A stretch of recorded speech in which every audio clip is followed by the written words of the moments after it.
Hey, what's up, guys? Welcome back to the Tangent Podcast. Oh my God, welcome back. Yeah, welcome back. I hope you enjoyed our month-long episode that we didn't post for, because we were both either busy with finals, me with new classes starting, and Yjang with a ton of shit. We won't even get into that because we talked about it for 20 minutes before this without recording. Yeah, we're talking about so much. But because I originally want to start talking about things we don't want to talk about in there, like family, personal stuff. Then it spiraled out of control. We started going on a tangent. It's a tangent podcast. Welcome back to Tangent Podcast. We're too good at this. This will be hopefully. Well, I'm gonna hound Yjang to post this on the 1-year anniversary of Tangent Podcast. If you go back and listen to our first episode, it'll sound like I'm on two hipsters chatting. Shit. Sorry, I had my AC on the background. You might have heard that. And listen, that happened one time. We had it on the whole time. We had to re-record the whole episode. Jeez. That's okay. Yeah, that was hipsters chatting with the shitty audio quality where it sounded like I was on a fucking BlackBerry flip phone in Nigeria. I don't recommend listening to it unless you're able to stand that. I think the good audio starts around episode 4 or 5, maybe 6. Yeah, that's when I started learning how to do editing instead of just I actually got mashing things. a good microphone, the one I have now. Yeah. Speaking of microphones, okay, so one of the things that's happened. One of the things that's happened because of this podcast is I got into microphones and figuring out I want to know what good stuff is. And as I'm looking around, I remember I was at my favorite store in the world, Goodwill, and I found this microphone right here. And the thing is, it actually works, but it's so terribly, it's just barely working. Because it's not like it doesn't record. The brink. Yeah, it's not like it doesn't record audio. The problem is that it has this white noise that pops up that even if I try to I'm trying to amplify my own voice, the white noise just gets louder. So the more you amplify it, the more it gets, even more obnoxious. But if you try to make it quiet, you can barely hear your own voice. It's such a constant little mother that I can't do anything with it. Unless I wanted to say hey Jimmy, you want a webcam for your for your class or to play Call of Duty? Here you go. Here's Kids don't play Call of Duty these days. They play Fortnite. You're right. Speaking of Fortnite, have you guys seen? And here we go again. Endgame. I have seen Endgame. Wait, we saw it together. Of course, you know I saw it. I know. We're talking to the listeners. Yeah. Hey, listeners, we might spoil Endgame. We are going to spoil Endgame. Batman dies in Endgame. Yeah, I'm sorry, but we're spoiling it right now. You know why? Because it's been 2 weeks. You had your chance. Listen, if you haven't seen it, skip ahead 20 minutes. We'll probably be done. We'll be done. Maybe. Maybe we'll talk about the upcoming Keanu Reeves movie with John Wick. John Wick. Yeah, John Wick 3. I've only seen John Wick 1 because I can't find where to watch John Wick 2. I only found John Wick 2 because I went to a family's house and they had the movie on their Kodi device. Basically, it was basically a media streaming app that they had where they just had, John Wick 2 on it, and I got to watch the whole thing. It was great. It was just everything about the first one, but they just made it even more action-packed. So what you're saying is John Wick's dog dies again. And that's the plot synopsis. And then he kills worse. people. Not even that, but this is spoilers. But the reason John Wick 3 comes around is because there was one rule. Don't kill when the boss tells you to. Don't kill in sanctified areas. You know how the church says this is a peaceful area, you cannot kill or cause murder in churches? Or the hotel, the Hitman hotel, yeah. Yeah, he did that. John Wick? Yeah. As revenge. After he figured out the person who caused the whole shit in John Wick 2, he killed him, and then it's you broke the sacred rule. The one fucking rule. Now I have to kill you. You're my favorite agent, and now I have to kill you. I'm going to send every single assassin under our network to kill you because I hope he dies. You broke the law. But the thing is, Go, John Wick. I give you 24 hours to prepare yourself before I unleash the whole horde on you. That's what the whole point of John Wick 3 is. Can he survive the whole horde, or will he die after all the assassins in the entire network, all the ones that used to be his friends, are now at some degree forced to kill him? You know, it'd be funny if like the intro of the movie starts. John Wick wakes up in a really nice looking hotel. He's in a bathrobe. He walks outside with this piping hot thing of coffee. He takes a sip. He looks around, and then he slumps forward dead because his coffee was poisoned. And then No! It's 3 minutes long, and it says John Wick lost. No, it's impossible. You paid $12 for this. He couldn't shoot the coffee in time. Not in time. You could stab him with a pencil. The fucking coffee killed his dog. The coffee was the secret agent all along. Jesus. But yeah. Okay, now Endgame spoilers. Tony Stark fucking dies in Endgame. Oh my god, Tony. Black Widow dies in Endgame. Thanos dies in Endgame. Who did you actually feel sad for dying? Out of all of them? Tony, that's it. The Black Widow scene felt a little rushed. Like, it was a little fast. It could have had more dramatic tension. And plus, I wasn't really invested in either of those two. They've just been kind of around. I mean, Hawkeye got good development in Endgame with the scene that started the movie, and his fight with I've been waiting for this man. That was pretty cool. Black Widow just got kind of sad, which was interesting to see. But I was invested like I was in Tony, because I mean he's been the big guy in all these movies. If him was like, oh wow, and then he says it's his line at the end, it's good. That actually made me feel sad. But seeing Black Widow die, or even if Hawkeye died, it'd be like, oh, okay, what are they gonna do from here with one less member? I gotta say that the one who I was actually kind of sad to see die was, ironically, Thanos. I mean, which time? The first or the second death? Oh, the second death. Actually, no, the first one. The first one. Who I'm talking about. The first one was actually sad. He was just living his farmer life, getting the potatoes, trying to pick his space potatoes. He was doing good. It's like, you know what? And then some epic Fortnite gamer comes in and wins the battle royale. I just think it's like he already did the thing. He has nothing for you to do now. Just let him live in this reality, the life that he always wanted. To pick, potatoes, so that way the butterflies on his planet tell him, wow, Thanos, ever since you came along, there's been more food than ever for all of us. Oh, that's okay, little guy. I did this for you and all the creatures here. My work is just and good. Do you know why, Mr. Thanos, do you know why half my family disappeared? I don't know, Mr. Butterfly. I don't know, Mr. Go ask some guy with the Infinity Gauntlet. I don't have that. Yeah. Okay, Mr. Thanos. Thank you.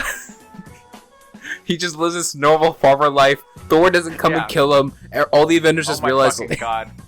He plays Stardew Valley. Yes. In real life. Thanos is, and I felt that was an actual sad one. Like at the very end. Thanos is in fucking Animal Crossing with all the animals on the planet. Yes. Thanos actually is an Animal Crossing character. That would be kind of. Except his debt is the amount of people that he fucking killed. Don't you understand? It's up to like 23 trillion. No, that's not his debt. He just paid it off. What? No, he's got to repay every survivor with space potatoes. Well, think about it like this. All the food These and are the money. Endgame spoilers that we warned about, by the way. Yeah. We were not holding punches. Look, all the food and money that was going towards the other people, now it's all gone for anyone else to share. Actually, I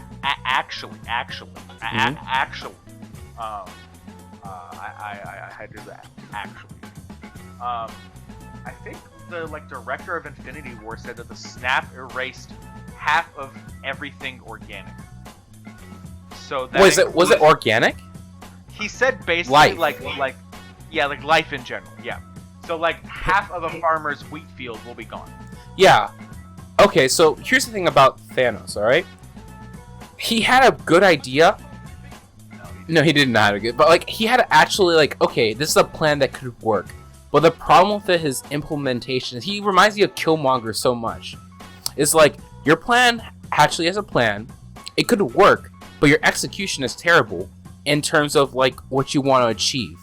Because Thanos could have easily just said, I want to kill half of all organic living creatures, animals, like as animals.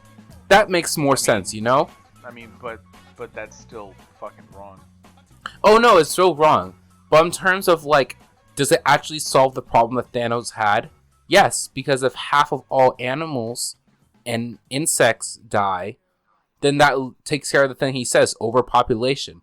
But plants, that whole thing about, oh, Mr. Thanos, ever since you came along, there's been more plants than ever. That doesn't exist because he just said all organic life, which is dumb and bullshit. Yeah, because he's stupid. He's stupid on it. It's like the Infinity Gauntlet is like a genie. You have to. No, it's not even like a genie. It's actually, yeah, you're right. It's a genie that does exactly as you said. He's not gonna like interpret. It's like, Mr. Thanos, if this is the thing that you wanted, are you sure you don't want anything else? No, this is the thing I deeply want. Okay, you said it. He's not like a genie that tries to like, oh, you said this, but I know you interpreted it like this, but I'm gonna do the other thing anyway. Yeah, you know, like the comedy genie. I want $1 million, and they give you $1 million, deer. Yeah. But getting back to Endgame, I thought Thor was funny. Beginning, Thor was kind of funny. He was kind of funny seeing him get fat and play Fortnite. I feel like he should have gotten better over the movie though. Like he stayed that way till basically the very end. Like yeah, he didn't improve. Was good for the first 2 scenes, but I feel like after he went to Asgard and talked to his mom, he really should have, snapped up and gotten back to how he used to be. And he just really didn't. But the I kind of felt like I kind of felt that he was kind of too static throughout the whole thing. I mean, I get it. The mom thing was important to him, but I didn't feel like he changed as much throughout it. I would say the one who I thought changed the most probably has to be Hawkeye. I mean, or maybe Nebula. Oh, Nebula. Yeah, Nebula's a good one. I mean, she did shoot herself. Yeah. But that seems kind of more like I'm shooting a fake. Well, I mean, it was her past self. So it's like if I shot 14-year-old me. Yeah, but that's a different version, alternate timeline. But yeah, I get what you mean. Yeah, but still, the sentiment is there. Like, could you shoot another you? They are you from the past. Like, could you shoot 16-year-old Yjang? Even if he's from a different timeline. Okay, if it's from a different timeline, maybe. But I will still feel bad because it's like, oh me, I know what you're going through. She had no hesitation. 12-year-old Yjang. So sad. But Nebula, she just went bang, just instantly shot her. But she's a robot. She made that sound effect too, like her name is Spike Spiegel. I don't know. Nebula as a robot. I can't really say too much. Well, she's an android, right? I can't remember. I don't know. It could be either. Well, she said that Thanos created her, so I think she's a robot. Probably just has some organic parts, maybe. I don't know. Okay, so she's an android. That's cool. But I do think that Endgame, and I would say it was satisfying. That said, I like Infinity War more. I kind of felt that way going out. Like, Infinity War just felt like a much more cohesive movie. This one, I think it's really brought down by the middle. The, time travel plot points, most of them feel kind of hollow. It was fan service. Yeah, I mean, it was alright. The only one that I feel really deserved to be in the movie was the Hawkeye and Black Widow one. Like, that one was better than the others. Most of the others were just like, oh, okay, this is alright. Like, the one with Tony and Cap. Tony's dad. And yeah. Well, yeah, I mean, that was alright, but I feel like it went on too long. I mean, I know that they have to do that because he dies in the movie later on, and it's good character development for him. But I remember about like Bucky. Like, think about it, it's like Captain America's best friend Bucky was the reason that his dad died, and he got the one chance to see his dad and talk to him. You know. And yeah, that's important, but it went on for like 5 minutes. You're right. It took a little while. It could have gone for like 3. I think, or maybe 4. But then, like the last minute of that was like, okay, Tony, I know it's important to you, but we got Thanos to beat. You know, we gotta get the Infinity Stones. I think the reason they did it is because because Tony was about to die in the movie. They kind of had to like when you're watching it for the first time, you're like, why is this taking so long? But on a rewatch, you're like, oh, okay, because he died. He's got to get character development. I get it. You know, I think I like Infinity War because it was like the one time they just let a villain win. Yeah, I actually really, really like that. Like, wow, the heroes lost in a popular movie. That never happens, really. Yeah. Like, if the hero does lose, they come right back and win anyway. Yeah, but it's not like they have it in like the same movie. I mean, in the same movie, that's when you expect like, oh no, the hero's lost, but oh no, Deus Ex Machina, the heroes somehow win because of some bullshit that the writers put in. And I thought that's what Thor was gonna be at the very end of Infinity War. I'm like, oh okay, Thor's here to, kill Thanos in one hit because he ran off into space and made a cool axe. And then Thanos is like, no, you didn't kill me, I win. You should have gone for the head. That was good, and like I think the ending of Endgame was also good with Tony dying. I mean, I enjoy that kind of plot point. I enjoy when basically the main character dies, and it's like a melancholy sort of ending where like you like melancholy. Yeah, listen. If you've ever read anything I've ever written, it's how I end all my stories. You know, one thing I gotta say I didn't like about Endgame is that where was Nick Fury? I'm kind of like disappointed about that. Honestly, like he showed up at the very end. He didn't say. He just kind of. He didn't get a line. He didn't even get a line. Like, oh my god. Here's my biggest problem with it. Nick Fury is the one who called in, Captain Marvel at the end of Infinity War. Right before he died. Yeah. So why wasn't he like brought in to like do something with like Shield? Wait a second. Wait.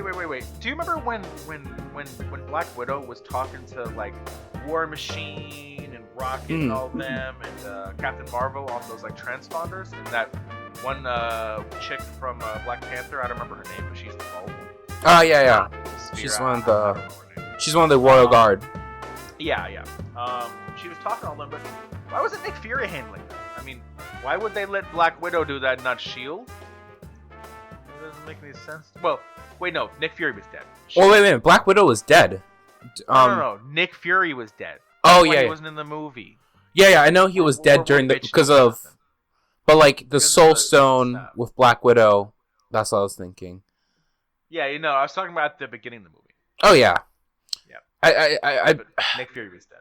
He was dead, and I kind of understand. Maybe it's like, well, what is he going to do on the battlefield? Shoot people with a gun? But then again, Bucky did the same thing, so I think that's kind of bullshit. Yeah, I mean, Nick Fury's cooler than Bucky, too. Exactly. I mean, it's fucking Samuel Jackson. He's way cooler. I just kind of want Nick Fury's like, take this, Thanos, or just say some funny one-liner to Thanos or one of his minions, just to remind me that Nick Fury was a badass throughout the entire series. Yeah, I mean, and he shows up in the next Marvel movie, the Spider-Man one, if you've seen the trailer for that.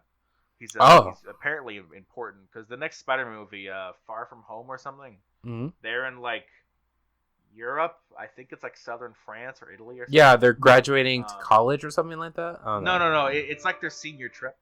Yeah. Oh, okay. What kind of fucking high school has a senior trip to France? I don't know, one of the rich, nice ones in New York? Yeah. Ours was, shit. We get to go to Universal. Did we? I think that was... Wait. Yeah, I could have sworn that was it. We had any trips in high school. Yeah, there was. It was Grad Bash. Oh, yeah. I didn't go to that because I didn't feel like paying for it. Same here. That's why. Yeah. But that was the thing. Like we got to go to Universal. They get to go to England or France. Go to fucking Europe. No, it's like France. Oh my god, even better. And they get to go on like boats and eat fancy food and blah blah blah. Shh. What's it called? But like Mysterio's in the movie. You know that guy with the like fishbowl head. Oh yeah. And what's it called? Nick Fury first shows up apparently in Spider-Man's apartment with his friend. You know the fat Asian guy. Yeah. He sleep darts him and knocks him out. And I was like, Spider-Man, you need to answer my calls, Spider-Man, because he's just been ignoring him. You know, there's one thing about Nick Fury. What the hell is Nick doing now that S.H.I.E.L.D.'s disintegrated? You know, Hydra came in, fucked things over. Probably just wallowing. Either that or just trying to do it all himself. Or both. I mean, I can believe the last one more than him just walling around. I mean, he did die. So that will probably affect a person. Yeah. I would say more like he disappeared. Like, didn't they all just kind of like... Yeah, like wait a second. When they got snapped, they seem to have, it's just like they came back instantly. Yeah, so I think what they did is kind of like deaf to them was just like fading into blackness, like a coma, and then when they just got unsnapped... Yeah, because From what I know, the Marvel universe, there's Thor, there's gods and such, so there is some form of afterlife, at least for some people. Like, if you're a follower of Thor, you'll go to Valhalla and all that. Like, that I don't think Thor is a god, though. I mean, he is. He's I mean, yeah, but it's more of like, I would say Thor is more like an alien, if anything. No, I mean, I was looking into this new comic that came out recently about this guy called Gorn the God Killer that goes after all the gods of such, and like not just Earth and stuff like that. Like in one of them, he killed this Chernobog, this Slavic deity over in Russia before they were Christian and stuff. So he does kill gods. So I assume there are some form of afterlife, at least for some people. But from what we know, it seems they didn't go real well. So it was something like a coma, they were in suspension. That's why I feel like this universe doesn't have an afterlife, at least not in our traditional sense. Because the only reason I say that is just because Thor is like a god amongst man, but he's not like a real god. Like you don't have any of the same thing for Asgard. Yeah, from what I know of Marvel Comics, which is a decent amount, there is something called the one above all, which is basically real God, which just made the Marvel universe but doesn't do anything with Stan Lee. Something like that, probably. Like he made the Infinity Stones and made the universe, and was like, okay, I go bye. Have fun. I'm gonna be here watching with popcorn. Yeah, I think. Hopefully. Actually, you know what? The one above all was Stan Lee the whole time. That's why he was throughout the entire movies. He's like, I'm just enjoying the show. I actually saw a thing on that on one of my favorite subreddits, r/writing prompts. It was the Avengers meet up to discuss this one old man who keeps appearing at different times and places, but is always the same and will only appear for about 12 seconds. And they're like, who is this guy? We have videos, we have pictures. He's the exact same. He shows up for a little bit amount of time. In all timelines. Yeah, like he appeared back in the 40s with Cap. He appeared right now in the present timeline in Infinity War. They're like, who is this man? Yeah. It was pretty good. What's it called? I wish they would just kind of recognize that in the next movie. It's like, who is this man? He's the one above all the entire time. That's to be. He's God. Yeah. It's gonna be like the next arc of the Marvel saga is gonna be figuring out who God was. What are they gonna do? My best bet. The MCU is going to move on to the X-Men and actually bring them into the MCU since they own the rights. Well, the X-Men are doing their own movies, though. Right? Yeah, but they're still owned by... a new one? Yeah, but they're... Well, think about this. X-Men is still under the Marvel brand. I don't think Fox owns the X-Men franchise anymore except for Wolverine. Well, I mean, they're doing those one X-Men movies, like Yeah. Days of Future Past and all that, like those movies. But I think that's what they're going to move into. Like, they're going to probably bring them into the MCU slowly. So that way they can have a giant, Yeah, but it just won't, like, nothing will feel as big as Endgame, really, and unless they start fighting, like, Galactus. Nah, I don't think it's going to be that. Because they already went so high up into the sky. Or doing multiverses. I'm thinking multiverses with, like, X-Men. Because think about it, have the X-Men ever interacted with the main characters in Marvel in, like, big media outside of the comics? Like, have you seen Iron Man fight with Wolverine? I think the next logical... Yes, I'm thinking. I think the next step is, what would the new X-Men look if they were to meet up with the Avengers in the multiverse of the Marvel, cinematic world? In the new Spider-Man trailer, apparently the Mysterio in the movie is from a alternate timeline, is what they call it. Probably a different world line, like that sort of thing. Yeah, like Steins Gate. Yeah, which I still haven't finished. What's it called? Because I want to buy Elite, but it's too much money, so I'm waiting for a sale. Because Steins Gate Elite. Oh. No, I'm not gonna do it. All right. Because from what I played of the game, it's really good. It is. So it's really. Yeah, you're right. You're only gonna get the good ending, but we'll focus on back to Marvel. Yeah. Like, I think multiverse is probably where they're going. Honestly. That's what I'm thinking, because like you have Marvel. I think about, like, you have one universe, and they already set up that you can travel to different timelines. It's not unheard of. This, like, well, think about the different timelines that we never visited might be their own universes that we can maybe interact with by just traveling through, like, these quantum realms, or stuff like that. Yeah, that bullshit. Yeah. I think that's the best way to do it, but I don't know what they're going to do. Is it going to be like friendly? We're going to work together to fight a common enemy, because that's what they already did. Or is it going to be like a civil war? There are some timelines where, like, the entire Earth is zombies and all the heroes are zombies. So that could be a movie, I guess. Or it can be like an Injustice situation. Oh yeah, where like you go to an alternate world and like it's Cap and he's evil or something. Yeah. Although I don't think they're gonna include the current Cap actor ever again, so probably not that. Like, that's what the whole reason of or the Iron Man actor. Yeah, I don't think they're gonna. Robert Downey Jr. is done. He's not coming back unless they're doing like an old cameo. Yeah, didn't he want to quit after like Avengers 2? Yeah, he did. But the thing is, God let me out. But they're like, here you go, here's some more millions. He's like, okay, fine. But now he had to do it for the contract, The mouse let him go now. Yeah, but now he's like, you can't pay me enough to come back to this, which I don't really get. I guess he got tired of the role, maybe. Yeah, because I think Robert Downey Jr. wants to do more than be just as Iron Man. Just Iron Man, yeah. Because think about, like, at least Chris Hemsworth has other roles that you might know him from.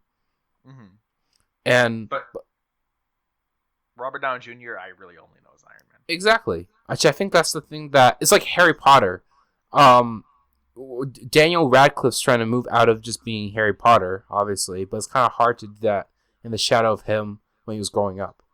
Yeah, definitely, and it's something they got to get over. Like, if I remember correctly, the guy who played Anakin in the prequels apparently like gave up acting because he said something like he didn't want to cheat the system by being chosen for this big huge movie and then getting put in other movies because he's like recognizable. So he quit acting for like 10 years, and now he's apparently starting to come back, and he just went and lived like a like normal life with like a normal job because he didn't want to cheat the acting system or something like that, which is pretty honorable.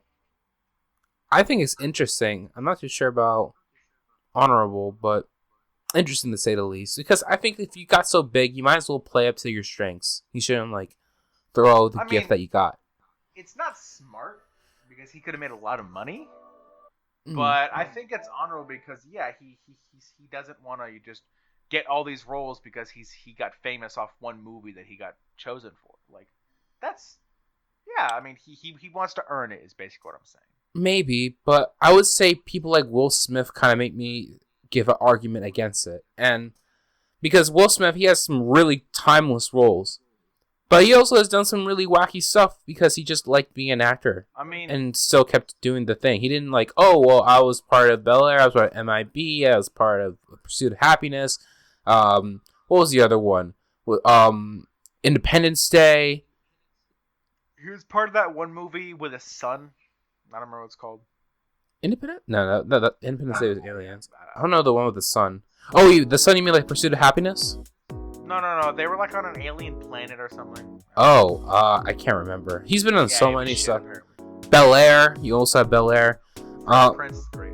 Yeah, but the thing is, like, he has so much stuff. And sure, any one of those, you can say, well, I don't want to... And he's made, like, albums, too, I think. Mm-hmm. He was a rapper, and he still does it. It's not like he says, like, oh, well, I shouldn't use the gift that I got to take advantage of the system. He's like, no, I'm good. I know I'm really great. I've done some great roles, and I bet I can even be better if I keep on practicing. So I admire that about him.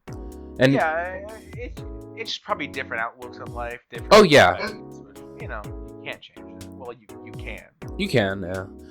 I maybe it's just me. It's like, in my personal ethics, if you have something that you're really good at, I'm not saying you have to double down on it and do it all the time, but I don't like the idea that the actor of Anakin said, where I don't want everyone to think that I have an unfair advantage because I'm me.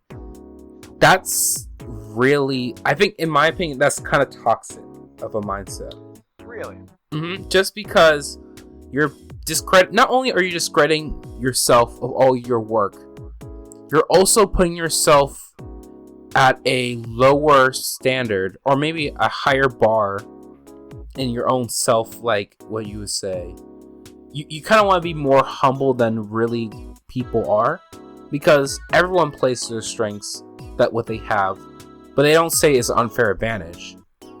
Well, I read the article about this like years ago, so I'm trying to remember everything that was said in there. But apparently he like hadn't really acted in many major movies. Like he'd been in a few like indie films, and he auditioned for the role to be Anakin when the prequels were being made, and apparently George liked him and he got the job. And then he after the prequels were over, he started getting these job offers to be in all these, you know, huge mainstream movies, and he apparently felt like he hadn't earned it. Like he had just auditioned for one role, and now he's a celebrity. He felt like it should have been a process. Like he should have worked his way up to that, and that's why he stopped being an actor, earn his place, not just be given it by George. Okay, I can kind of see where he's coming from on that respect. I mean, it's still kind of stupid. I still think it's stupid, but I can maybe understand. It's like, understandable. Like, yeah, you can get it, but it's not really. But I won't be behind it. Yeah, I would do it. I would take my money. It's like, go ahead. It's like, people like you, learn, see what you can do. But yeah, so beyond the spoilers that we're talking about, we gotta our spoilers over. Yeah. Okay, hey, people. Welcome. Hey, guys. Welcome back. So, now it's the anniversary of 1 year. Yeah, anniversary 1 year. It does not really feel like a year. It does not. It feels like it's just like a process, or like something that you just do. Yeah. I mean, it just feels like it kind of feels like I just do this every, 2 weeks, and I just talk to you for an hour and a half, and then we post that. Which, I mean, it's kind of what it is. But also, I feel like, you know, I'm part of this brand. It's something that that we made. You know, it's something that I enjoy doing, and it's odd to think that we've been doing this for a year. Like, wow, that's a long time. Yeah, like, shoot, man, I'm just kind of realizing that a year from now, a year earlier, I just graduated, and yeah, wow, really, it's been a year since high school was over. Wow.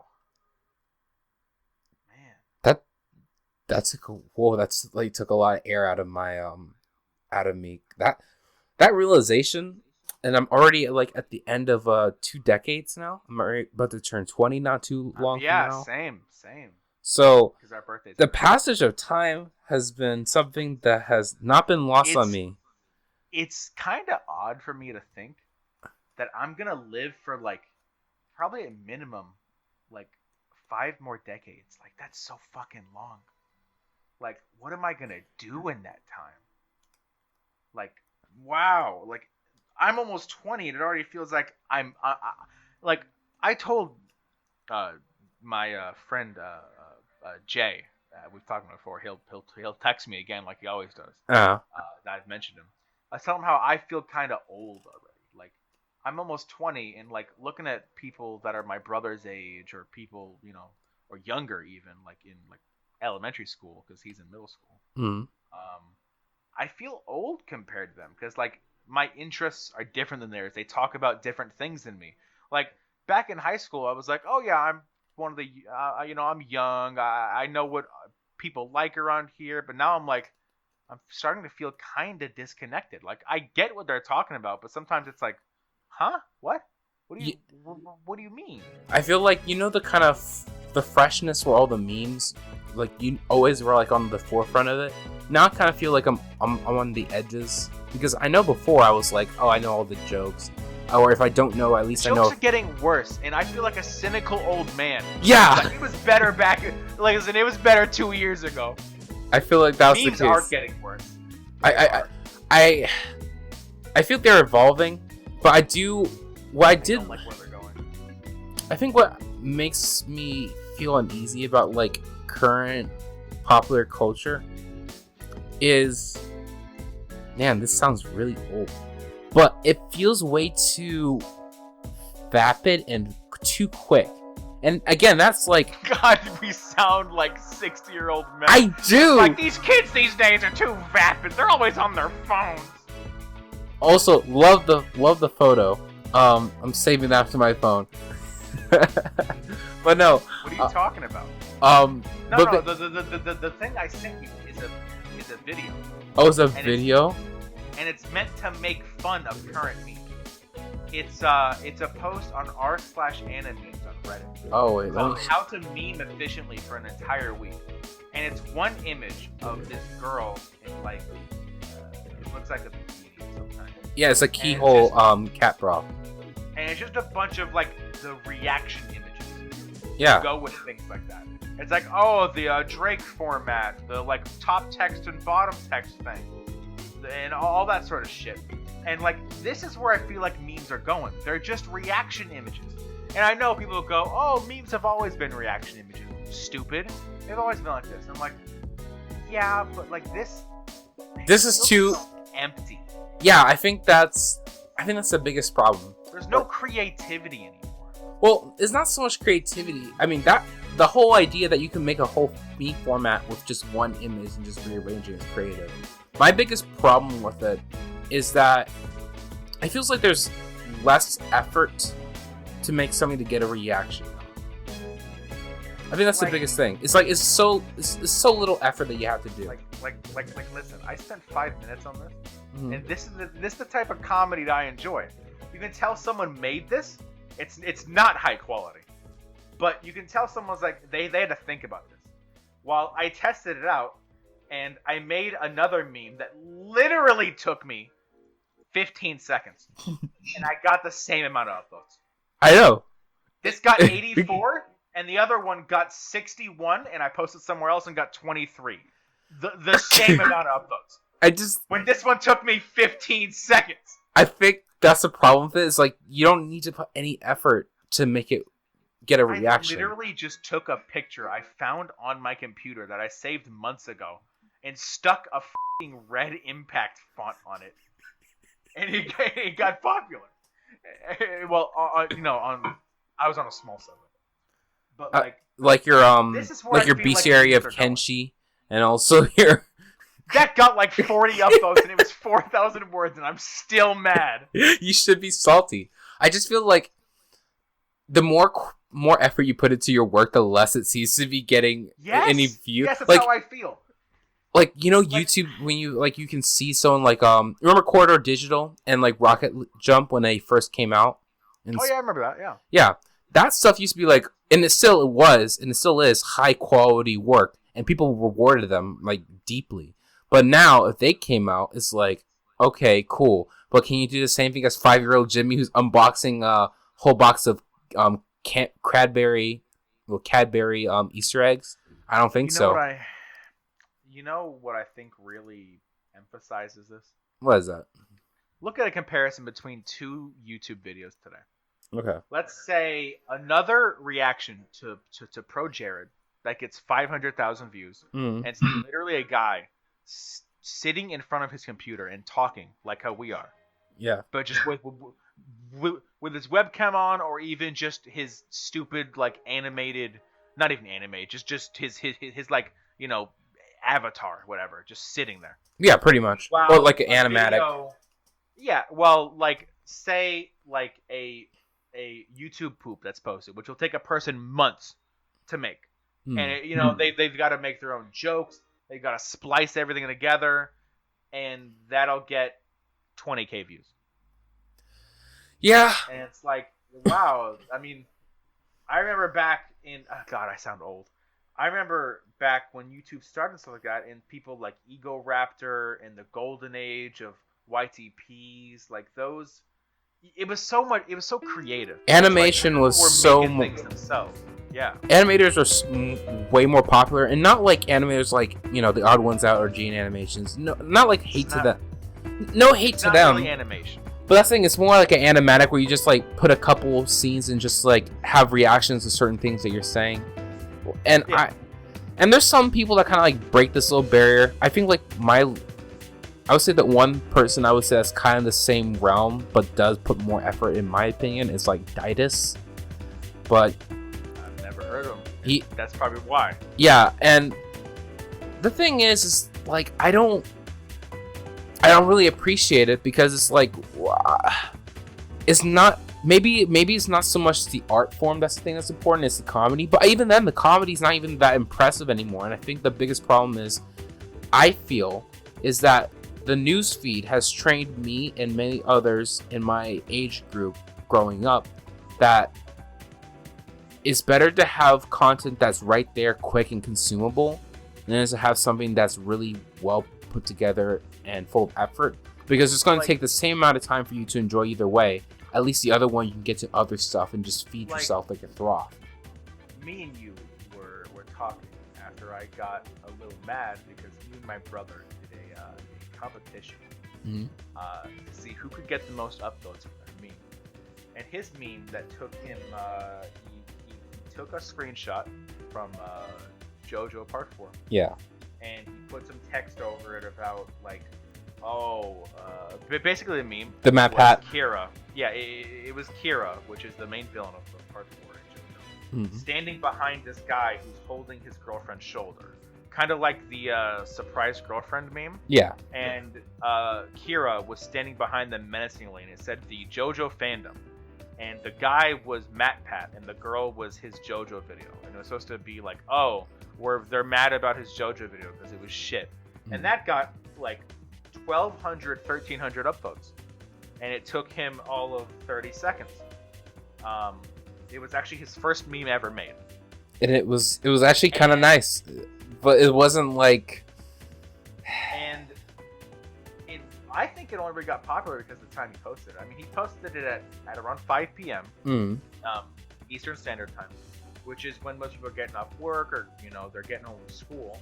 And they go on Reddit and it pops up and they give it an upvote because it's easy and it's right in front of them. Well, I posted a very similar image, which was just a screenshot from Part 4 with its own, you know, thing, which was one of the main character looking really angry about to punch this guy who's looking really weak and defenseless.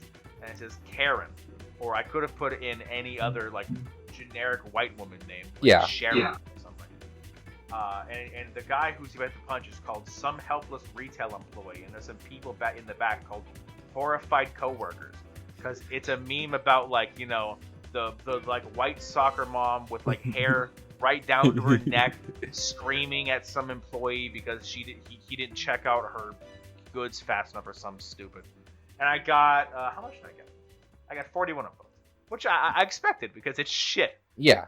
Yes, I made that in like, you know, 45 seconds, and it took longer because I couldn't choose what colors to use for the for the font.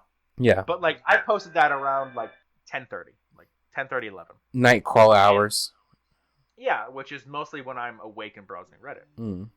Because I'm trying to go to sleep, but I can't. Um, but like memes nowadays, just like you said, like all that was an example of. You're right that things that are right in front of you when you get to your thing, your social media or whatever you use, are the things that are liked. So it's all about timing. Like even look at YouTube videos; they're all 10 minutes long now because that's what YouTube likes. I mean, not even because that. It's not too long for viewers, but it's not too short. Exactly, and on top of that, like like MatPat, even he does like videos describing how videos get popular and like describes the mechanics of like YouTube videos, and other people do the same thing because it makes it more to me realizing that if you can make a well-timed piece of content, you can ride the wave. It's literally surfing the web for upvotes and views because you don't really know when the next big wave is going to happen. But you have to know when to feel it out and get the right timing. Because if you're riding like the big wave, a wave that you thought was big, but it was just really just like a small little shock, and then a really big one comes in, but you're already like too late, then you won't get all that karma. Your timing was off, and you just lose out on the fun that some other schmuck did because he had the right format at the right time for the right audience that he happened to get. Yeah, like for example, I was talking about the Pro Jared thing, which do you know about that? Yeah, Pro Jared, or more like Pro Cheater, or Pro Pedo. Yeah. Oh, he's a pedo too. Oh, you didn't hear about that? No, he was getting and sending nudes to underage fans and posting them online too. like apparently Jared swings both ways, and he got a nude from a 16-year-old fan, and he posted it on his Instagram. Why? Oh, disgusting bastard! I thought he was already bad for cheating on his wife, but cheating on his wife with his best friend's wife. But like, for example, H3H3 just uploads a 20-minute clip of him talking about this on his podcast and gets 700k views. Or I'm just on the channel here. Or like Critical posts a 7-minute thing of him sitting in front of his computer talking to his mic about the situation. He gets a million views. Imagine how much money that video made him for 7 minutes. Just for talking about it the day it came out. It's like whoever's there, and I know people be like, that's how it works in media, that's how it works in everything. Yeah, I don't like that. Yeah, it's like music album reviews. It's too quick. It's just like it's like the situation hadn't even developed. Like, just wait a second before you start throwing stuff out. Like, let's see what happens. Like when they started 5 days ago, we didn't know about the pedo stuff. That's why you didn't even hear about it, because you saw whoever talked about it first. Yeah. Well, I watched a video that came out like 3 days ago that has like 100,000 views on it, and like it goes into the whole thing. It's like 20 minutes long, and it's like, wow. But like, it's like Internet Historian. I prefer his videos. Internet Historian because like it's because like even though it's like months after the event and it's already out of news, the way he presents it's like good, well researched. It's got good editing, like everything. And go ahead, sorry. Yeah, it's like it's all those things that is quality, but he makes it through despite. I don't think it's not so much like he just happened to be well timed. It's more like he manages to get through even despite the fact he has disadvantages. And I'm not saying that quality doesn't win in some cases in YouTube, but it really depends on what area you're in. Like, if you're in an oversaturated place like reviews or commentary, then quality is not the thing that matters as much. It's just whoever gets to it first. Or if you have an established audience for something else. Like H3H3, he's commentary, but the thing is he had years to build his audience. Yeah, and then he just shifted it to something completely different, but they stayed with him because it's his audience. And the thing is, but now you can't do quality if it's something that's oversaturated. I think there's some examples where you can do it where it's not. Like I think there's one person I know, Matt Diavella. He's a minimalist filmmaker, but the thing about him is that the algorithm picked him up because minimalism had a trend, but he was doing videos before then. But the problem is, not the problem, but the thing about him is that he was one of the few people in his, niche that had good quality content. So it's like imagine if Casey Neistat, when he was first here on YouTube, but for his niche, that's what Matt was doing, and because of that, he succeeded well. He has like 1 million subs right now, and I don't see that happen too often nowadays, and that's the problem. Yeah, and I mean, it's like the only people I see that get recognition for quality work are people who are already big.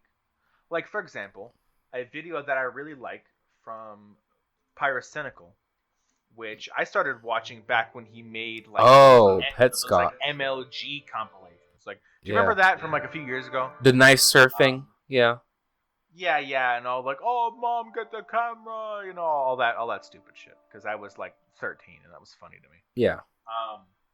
What's it called? I started watching back then, and his channel eventually evolved into a commentary thing, and now it's kind of like that. But like, he put out this really quality video that's an hour 21 minutes long on Pets Cop, which is this like online sort of ARG horror type thing, which is pretty cool. But it's really quality, and it's got 4.6 million views, which is pretty good. But like, the only people who I see get recognized for this kind of quality work anymore are people who are already big. Yeah, this kind of adds into the feeling of like corporatization of YouTube. Like, there's these big brands, not necessarily of companies, but of people. Like, only the big win in the end. Like, all the people on the bottom get crushed. It's like pure. I would say like pure meritocratic. I wouldn't say merit, but it's more like pure anarchistic, anarcho-capitalism. Yeah. It's like those who are already in power win. Those who aren't get crushed by those in power. Or unless you manage to squeeze your way by, then you belong part somehow. of the... Like, you manage to escape the filth, you may join us gods.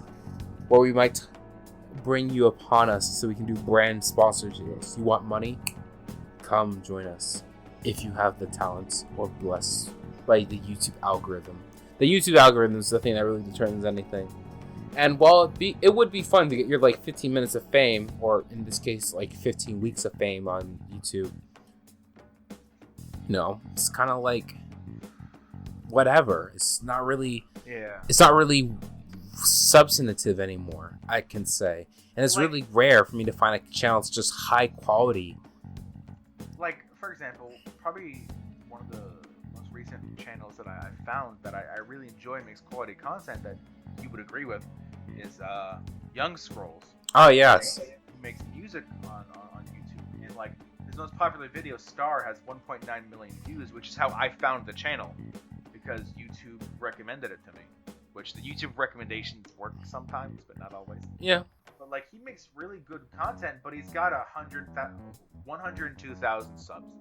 It's like, that's not much at all. I mean, he's putting a lot of work in this. He makes good music. The instrumentals are really nice. He has to string them together. But he's the one artist on YouTube I actually bought music from. And that's rare, people. Like, I barely download music that I buy from an artist. He's the one person I'm like, I actually like it. I want to hear the instrumentals because I like the beat. The audio's good, but the beats are really well crafted. Yeah, it's really good. Now, I just feel like people like this are just getting squashed because they're not making, fast review content or commentaries, which seem to be the bread and butter of modern day YouTube and of the internet in general. Really, just fast, simple stuff. It's basically what I'm saying is, like, I feel like the internet is heading more towards like a fast type of like economy, where it's crap but it's fast and you don't have to do anything for it. You don't have to sit through a 30-minute video to get this good content, or you don't have to wait 4 months for this good content. It'll be here every day, and it'll be the same thing every single time. And if you get something really nice, then we'll put it on trending, and then we'll talk about it for like 2 days. No, they won't. No, they're gonna put paid brands on trending. Now, the thing is, I learned about how trending works a little bit. So, basically, the reason paid brands are on trending is because, you know how if you get, basically it goes where if you have like, say, 10,000 views for most of your videos. And for one of your videos, you get 1,000,000 views. That would go on trending because your average would be 10,000, but you've managed to break that significantly. So that goes on the trending tab automatically. And that's dependent on the rate, how dramatic the difference is. For brands, they barely post anything. And it's usually, not quality, or it's not like something big. But when they do post, like a trailer, it gets a shit ton of views. Well, so that's why it jumps up to trending. I've seen stuff on trending with 43,000 views. Yeah, that's the whole thing I'm saying. It's like, if you have an average of like 400 viewers, but then you get a video that gets 4,300, that's like how much? Like 1,000% increase on your but then video? Why would you see small-time YouTubers who get a popular video? Like, why wouldn't they? Like, why wouldn't Young Scrolls be on trending? Because Star was his first video up of like 300,000 views.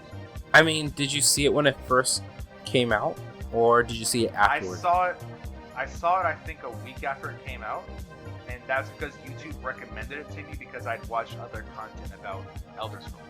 Well, that's the thing. Like, unless it was like trending doesn't work that. It's not that what should I say? Slow. It's super fast. So it might be on trending, but it's like at the bottom tier. Like there's degrees of how high it goes. And obviously, a channel with more reputation gets higher on trending, like a brand. Yeah, I still feel like it's just branded YouTube. To me, it still is, but I've learned a little bit how it became mostly branded YouTube because of those reasons. And it just it's an interesting thing.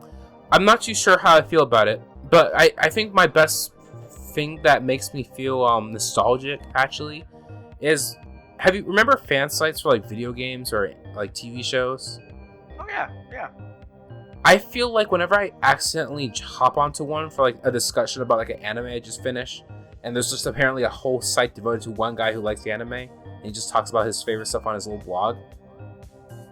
I love that shit. I love it so much because so personal. Like you're getting to know the person, you know? It feels wholesome. It's not like they're trying to sell me on any shit. They're just saying like, this is an anime I like. Here's my thoughts about it. What do you guys think? Okay, bye. I mean, it probably feels even more just freeform than us, because like we say, hey, support us on Patreon. Well, that person's like, I don't need anything. I'm just here to give my thoughts. Yeah, I mean, if you give us money on Patreon, cool guys. That's appreciated, but like you don't have to. Yeah. Like I appreciate you for just listening to this. It's nice to know that we have viewers, you know, well, listeners, I should say. But like anything on Patreon just helps us, you know, make the podcast and all. Helps us pay for the websites, maybe get better equipment, that sort of thing. Yeah, pretty much. But like those sort of, you know, old websites, and sometimes they still keep on doing it. It's just that they don't get traffic. But when they do, it's past our prime. Yeah, they're not. That sort of thing isn't popular anymore. And it's like, or even better, it's just like a personal blog of somebody that you just happen to see when you're typing out a keyword phrase. Yeah. Whenever I read that, it's like, oh my god, I kind of like their stuff. It's just, it feels so innocent. Like it's like the kind of stuff when I was growing up. There was a ton of those that you could just like search up on Google a question. Pre-Facebook sort of stuff, you know. Bingo. It's like kind of pre-Facebook or like early Facebook kind of era blogs where they're there, but people actually kind of, you know, hopped into them and just check out what other people thought. And I'm not talking like old stuff like, you know, 90s blogs or MySpace, yeah. Yeah. But they're just kind of that personal thing that's like, I'm not asking for anything at all. I'm not asking for Patreon, I'm not asking for anything. I'm just sharing my thoughts. And I like it. That actually sounds nice. Like, I don't know. Like, I think I would enjoy doing that. It's like, yeah, it's just my little thing where I talk about things that are on my mind. Like, that's basically what I'm making my Twitter into. Mm-hmm. But it's me just posting random things I find that I think are funny, or music, or just whatever's on my mind right then. But even then, due to the character limit, I can't say everything I want to say, or, you know, because there's you know, millions of people on Twitter. I feel like if I say something wrong, like people will be like, oh, you're stupid, and you know, that's like societal pressure. Well, if it's just some personal blog, it's like, yeah, this is mine. I don't really care what anyone else thinks. I think what I like about it is that it doesn't feel like you're pressured to do something that you don't want. And what I like about it also is that it's not like I'm doing it for a brand, or I'm not doing it to build up who I am online. Like, as much, I like Twitter because even though it probably should be something I should use more as like branding wise, I don't. I keep it more as like, this is why I like to talk about guys. I don't really want to tell you much about my programming stuff. I just like talking about things I like. I think at most maybe like LinkedIn because it's meant for business. But I prefer just using the internet just as me sharing things I like as a consumer really. But at the same time, I don't like the fact that there's some inclination just by watching or reading or, consuming other content from other people that kind of makes me feel like, well, they're doing it for branding and trying to get their name out there. Maybe I should do it. And ever since then, in the back of my mind, part of me is like, you should maybe try to make this more appealing to other people so they might like it and share it, or say something funny so it can get more views.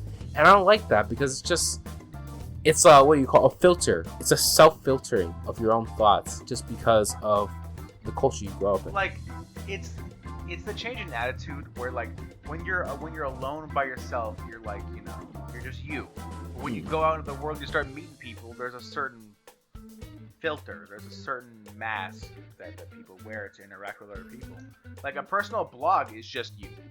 But if you start to feel that on social media because there's so many people, it starts to not be completely genuine. It starts to be that facade. Like, for me, and I think you luckily, we already put your name to it, but I think what I liked about anonymity online, like whenever it's just like, oh, I just had this random username, doesn't relate to me at all, I don't say anything about it, but I use it for like Reddit or whatever. I like it because it's just saying like, I can be me. You don't know who I am, and if I don't want people to know who I am, I could just delete and do something else. I like the fact I can be myself, no questions. No one has to track me down or add me or whatever. And that's why, like, when we were starting the podcast a year ago, I didn't really want to say my name too much because I enjoyed the anonymity of just being, I'm not even going to say my, like, username because I don't want people to find me. Because I use the same one in every single thing, or, like, variations of the same thing. Yeah. I think the problem about it well, not the problem, but the reason I kind of am more loose about it on here, who I am, is because this podcast is something that I don't really post it, or I don't really try to promote it on other places so it can get noticed. If it does, great. But what I liked about doing this for the whole podcast, our personal blog, pretty much because I'm too lazy to write and edit. It's not really the case. I mean, sure, maybe it would have been easier, but it's not as dynamic as what I can do now. And the reason I haven't done video yet is because it would be more work than I'm really willing to do. Like, adding graphics is like, okay, guys, I did a video making class. That wasn't fun. I know YouTubers make it look effortless, but that's some hard work. Because they just turn on their fucking webcam. Well, no, not the webcam ones. I'm talking about the ones who like do graphics. They show articles. They like put that's horrible. Yeah, that's the thing I actually respect and care about people. Not just the people who just do commentary. I'm talking about the ones who actually like do little graphics. They change colors. They add little memes. Those are cool. But I have no patience.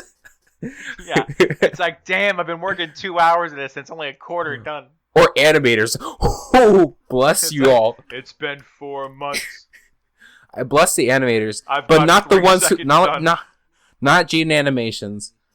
Domix back in the day was good, but like, and I understand. I think that's just fucking give me Eagle Raptor back. Give me give us more Nairmark. Give us more Newgrounds people. Yeah.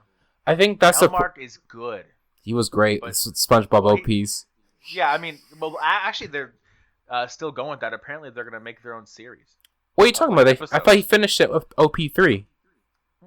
I think a month later, they released an update saying, what's it called? Because OP3 wasn't a like song from an actual intro. They had a artist that guy knew make the song, and he said that they're gonna be using that and making their own like 5 to 10 minute episodes for a season of the SpongeBob anime. Oh my god, yes!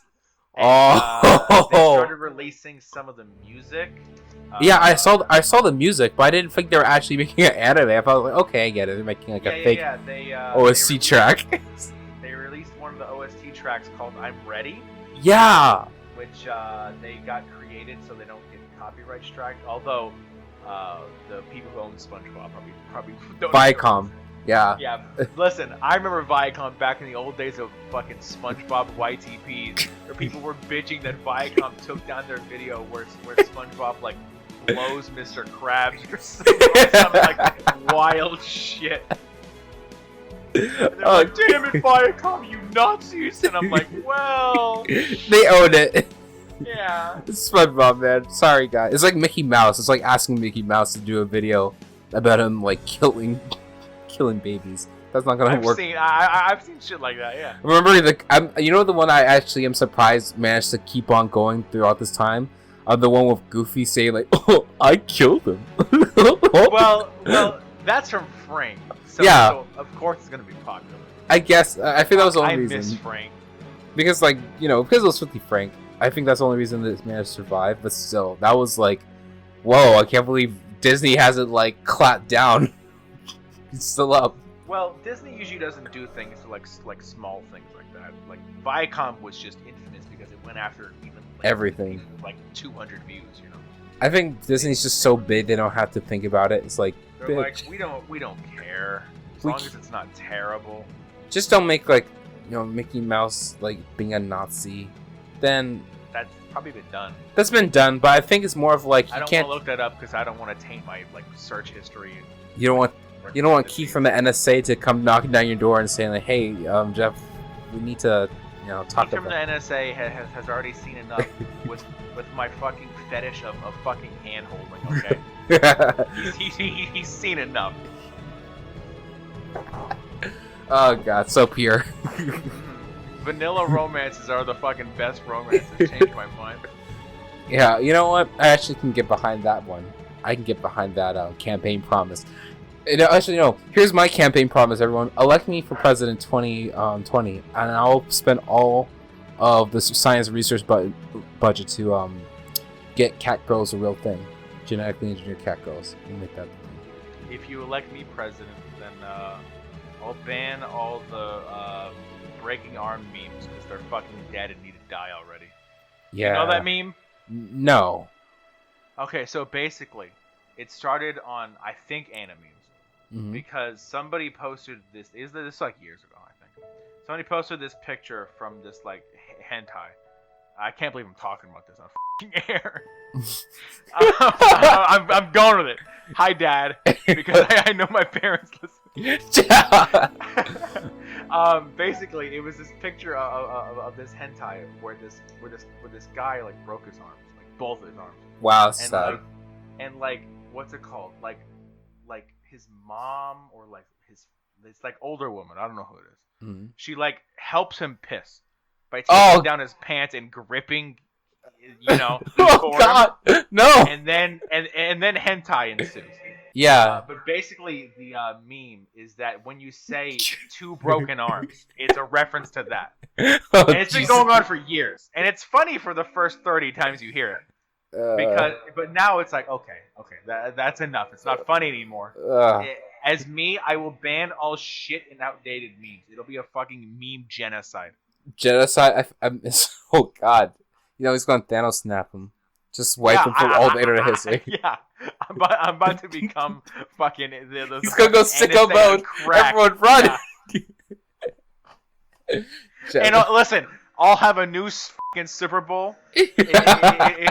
Listen, all the innings will be 2 minutes long, but the halftime show will be 30 minutes, and it'll be the whole episode of Bang Geek live performed. Viacom's is gonna love you. Yes. License. Elect me. Hey, you have one. I'm sure my future employers who I was talking about getting a fucking $15 internship with them. We'll love hearing me describe the plot of a hentai.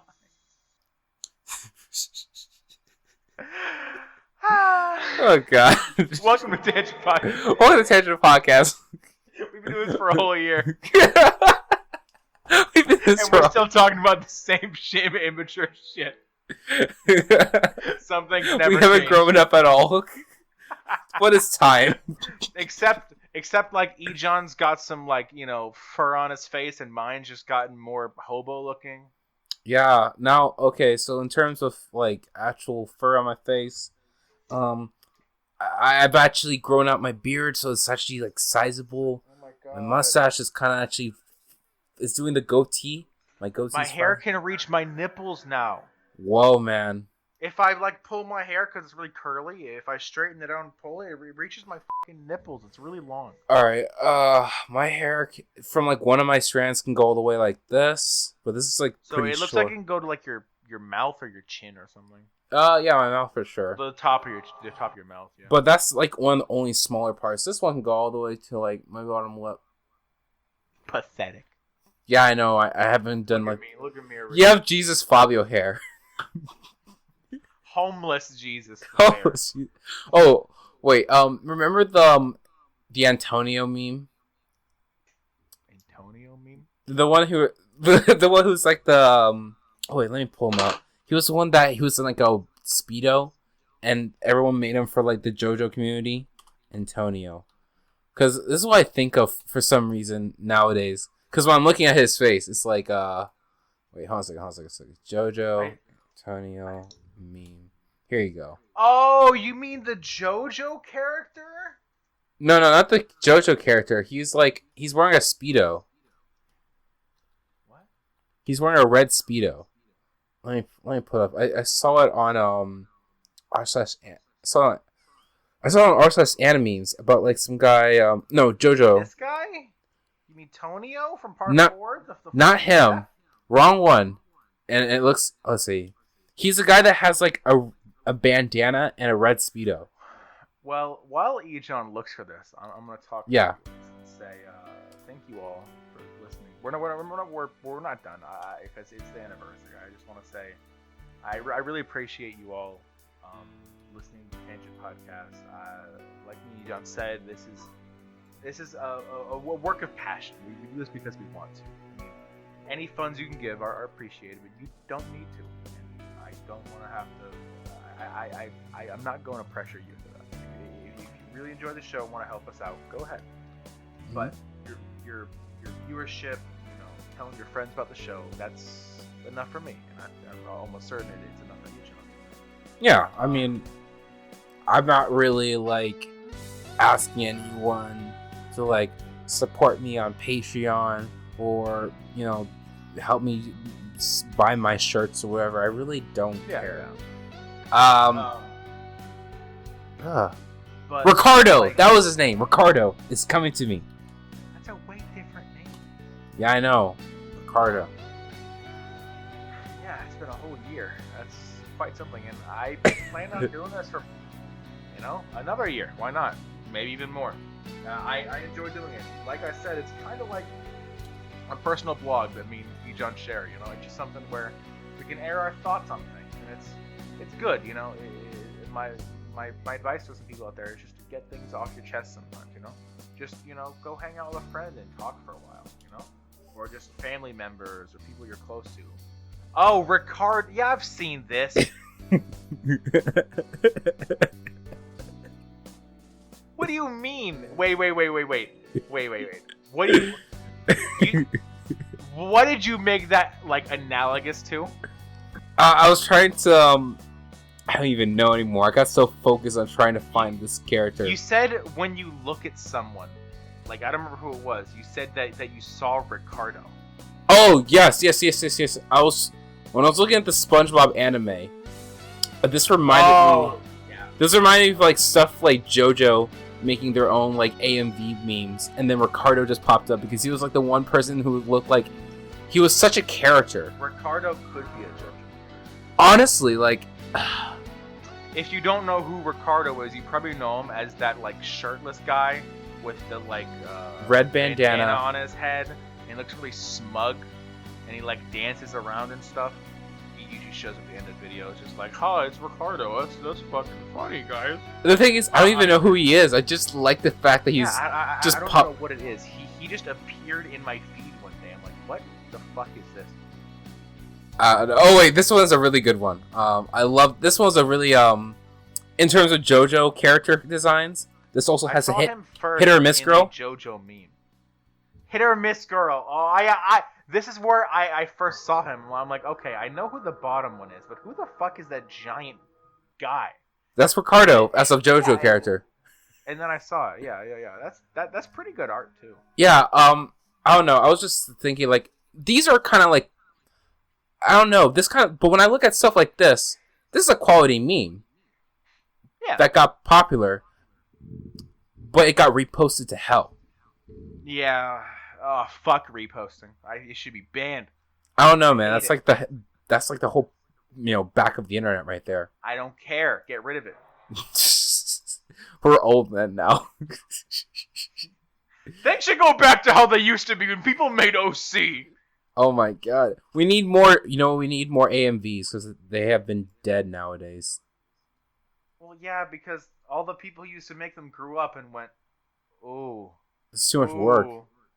Yeah, and they're like, ooh, that's kind of... Bro, you posted cringe. You're gonna lose subscribers. Have you seen that? No, but I can What understand. the fuck? You haven't seen Bro, you posted cringe? Wait, bro, you posted cringe? That's the hot new meme, you old man. I am an old man. I gotta get it now. I feel like an old man whenever I'm looking at memes. Like, I try to keep up. I'm always like a month late. Here's a TF2 version. Oh, wait. I've seen this bottom text before. Yeah, I know, but it got turned into an audio format. Where he goes, bro, you just posted subscribers. You're going to... Wait, no, you just posted... You don't post subscribers. You just posted cringe. You're going to lose subscribers.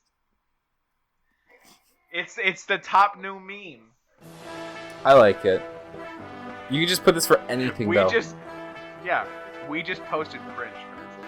When I talked about hentai on fucking air, I just posted cringe. We're gonna lose viewers. Alright, you want to know a plot for a dumb concept of a hentai? Alright. Oh god, I can't believe I'm gonna say this one. Dunk. He's joining me. I am joining you. Alright.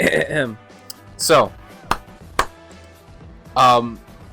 guy gets the power to have ladies love him all the time.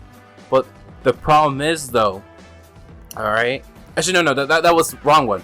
The plot of the hentai, imagine a world where prostitution was like Pokemon. But instead of the trainers collecting prostitutes, the prostitute is racking up, clients. And whoever battles the most for getting the most clients is crowned the greatest, champion of them all. And also gets the right to win a brothel that is the most popular one in Japan. Fight. Bro, you just posted cringe. You're going to lose viewers. I'm going to lose so many subscribers. Oh god. This is the quality content you come to Tangent Podcast for. Right after we're like, thank you for supporting us, and we talk more about current memes and hentai. Okay. This is what it's all about on our anniversary. If you have any topics you want us to go over, so we don't have to post cringe. We have no shame. We don't really have super shame. I don't know. But yeah, thank you for listening to that 1 year anniversary. Are we done? I don't know. I just wanted to say thank you for listening to the 1 year anniversary. Oh yeah, thanks for listening. This so much. Yeah. We're crashing out right now. I think our computers are dying. Yeah, like hey, you are fucking frozen for me. And you're like, audio is glitching. This is great. Also, Yjang's living in an apartment right now that costs like $500 a month. and oh, he's gone. He looks depressed on the freeze frame of video I have of his webcam. Bro, we posted cringe. But yeah, we're back. Our connection dropped hard for like a good 30 seconds. We have a lot more to talk about actually. Like, we do. I could keep talking for another hour, but you know what? Wait, you know what we haven't talked about? Shoot. Well, I mean, that doesn't have to be. I was about to say like where we've been for a month. But that doesn't have to be there for. What have we been? What have you? Oh, you know what? I gotta say, now that with my new room that I gotta talk about that on the podcast. It's like, you know, I'm gonna say certain things that I didn't say in the 20 minutes before the show. So, okay. One thing that has happened. Thank you for the TV, by the way, because now I can have a Chromecast, and I have to tell everyone, to the listeners, if you want to watch anime, but you don't want to have to go on a shady website. Yeah, I gave you a TV. I forgot about that. Yeah, Jeff gave me a TV. It was my like really old. It barely worked. Hey, I gave. It works perfectly. I can watch anime on my TV. Now you might say, "Oh, I get it. You have a Crunchyroll subscription now. You traitor. You thought you were a pirate." Well, no. You're not a pirate of the web, a POW. I am a POW. Did we post that episode yet? What? Episode 8? Was that episode 7? Was that the one we just posted? You're gonna have to listen to find out, but I don't think I just said. Or was that episode 8, the fucking lost episode we recorded 3 weeks ago that'll come out after episode this 8. one? Episode 8. That's the last episode. Episode 8, 9. It'll be something. It'll be 9 in this case, but yeah. So because of that TV, I found this app called Anime, which is ANYME, and basically, instead of having to get your Crunchyroll subscription, guys, why not just have all the anime from Kiss Anime, 9 Anime, GoGo Anime, Anime Hub, Anime Dub, all in one unified app, so that way you can watch all the sub, all the dub, and all movies for all anime in the Pirate Bay. It's really great. You can even connect to the thing that any other place would never allow you to do, My Anime List, which Jeff hasn't picked up. Have you picked up a My Anime List account? Sorry, I was grabbing some things I want to show you. No, I have not. But I just remembered because I was talking about dubs, and the most recent dub I'm watching of a thing is JoJo Part 4. Oh. And what's it called? My dad was like, "Hey, do you want a gift or something?" And I'm like, "No, not really, because I don't really want anything." And he's like, "Hey, what about these fucking JoJo figurines?" I'm like, sure, if you're gonna buy me something." So I got, look at this. I'm a real anime fan now. Wow. Yes, it's actually well made. You're a real anime fan, man. You actually have a Josuke figurine. It's like 6 inches tall. Yeah, it's Josuke from part 4, and then he got one for my brother too for his fucking favorite character in part 5, Mista, whose stand is basically whole horses but better. Really? It's a gun, but instead of his stand being the gun, it's the bullets, and they're sentient. What? Oh. It's pretty cool, and he has to feed them. Yeah, it's cool. Okay, that's cool. But they're both pretty well made. I want to show you, but yeah, you can get back to what you were talking about. Sorry. Well, you were talking about your anime. Yeah, basically, I found an anime app where you can just watch it for free on your phone, on your tablet, and on your Chromecast TV. So that way you can just cast it on from your phone onto the TV and watch it with your friends. It's great. You can even update it with your My Anime List account, and you can keep track of all the shows you watch. Yeah, he messaged me about it one day and basically pushed it like he was being paid to do it. Yeah, no. The thing is, but here's the thing though. It's open. Well, I don't think is it open source. I think you can check the source code, but it's free, and you can check the source code. It's not in the App Store, at least the Android App Store. No, but you can download it as a APK. If you just search up the ANYME on Google, you'll find the website. You can just download it from there. is great. If you have an Android phone, if you have an iPhone, you're out of luck. Sorry. Just that's it. Sorry, you don't have an Android phone. You're out of luck. But yeah. What was that? Oh. Everything just froze in my computer. Sorry about that. Same thing happened to me. That was scary because I thought I was gonna lose the hour plus of the recording we had here, and we'd have to like record it again, like that one episode, and I was like, oh please, God no. Well, I mean, you recorded on your end. I'm recording on mine. I know, but like still, if my fucking like computer crashed. Oh shoot! Yeah, no. Yeah. Oh. Everything on my computer froze, and it freaked me out. Oh my god, that's scary. Okay. Save me with crazy diamond over here. I'm liking part 4 so far in JoJo. Part 4 is better in dub. For part fucking watching dub. I won't. Okay, so here's for the listeners to understand. Me and Jeff have this debate about how I should watch JoJo. And for me, I have agreed, and I prefer to watch parts 1 through 3 in dub, but I don't want to watch it in dub for part 4 through 5 so far, or at least part 4. 5's in Italy. 5, I'm more down to put it in dub, but it hasn't come out yet. So, and right now, for part 4, we're basically having this little issue where I don't like the fact that Josuke, how he sounds in English. I don't like how Josuke sounds in Japanese, and I watched a few in sub because all of part 4 in dub hasn't come out yet. So I thought, okay, I'll just watch the episodes that aren't out in dub and sub. But I tried watching one. I'm like, damn, Josuke sounds like he's like 26, and he sounds like every other male Japanese voice actor ever. Yeah. Like deep voice, like menacing, like like, you know, Japanese sounds. Yeah. And like, but like the English VA, he sounds good. He sounds like a high schooler. Like, wow, this actually sounds like what this guy would sound like. I just have a problem with it, you know?